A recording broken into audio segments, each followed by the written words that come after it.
চিলাপথাৰত অকাজানত মুখ্যমন্ত্ৰী ডাঙৰীয়াই আহি উপস্থিত হৈ জনজাতি সম্পৰ্কত অহা 25 তাৰিখে বিধানসভাত এটা ফলপ্ৰসূ সিদ্ধান্ত পাব বুলি তেখেতে মন্তব্য কৰিছে। গতিকে আমি তাক আদৰণি জনাইছোঁ। তেখেতে আৰু এটা কথা তাতে সংযোজন কৰিছে যে তেখেতে সকলোকে লৈ আগবঢ়াই চিচি বৰগাঁও এটা নতুন সমষ্টি সংৰক্ষণমুক্ত কৰিছে, এই কথাটো তেওঁ উল্লেখ কৰিছে। গতিকে তেখেতক আমি পুনৰবাৰ ধন্যবাদ জ্ঞাপন কৰিছোঁ।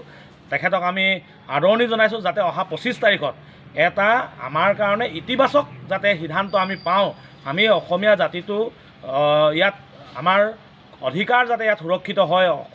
গোটেই যিমানখিনি আমি খিলঞ্জীয়া লোক আছোঁ, খিলঞ্জীয়াৰ ভূমি অধিকাৰ, ৰাজনৈতিক অধিকাৰ তথা জনজাতীয় যিখিনি লোক আছোঁ, সকলোৰে যাতে কোনো ক্ষয় ক্ষতি নোহোৱাকৈ এটা ইতিবাচক সিদ্ধান্তৰে মুখ্যমন্ত্ৰীয়ে যাতে 25 তাৰিখত এটা তাত বাৰ্তা প্ৰেৰণ কৰিব, আমি তাৰ কাৰণে অধীৰ আগ্ৰহে বাট চাই আছোঁ।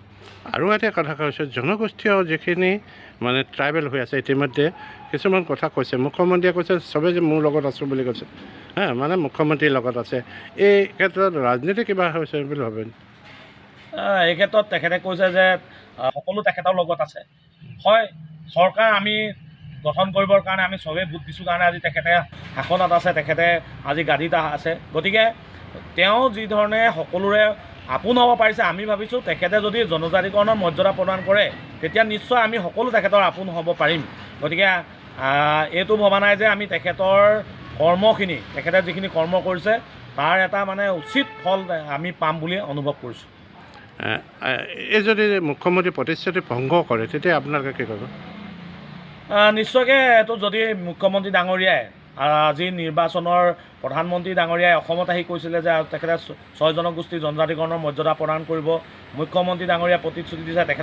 তেখেতলোকৰ নিৰ্বাচনী ইস্তাহাৰত তেখেতলোকে প্ৰতিশ্ৰুতি প্ৰদান কৰি আহিছে, কিন্তু বাৰে বাৰে তেখেতলোকে ৰাজ্যসভাত বিলখন উঠাৰ পাছতো যিহেতু তেওঁলোকে কাৰ্যকৰী কৰা নাই।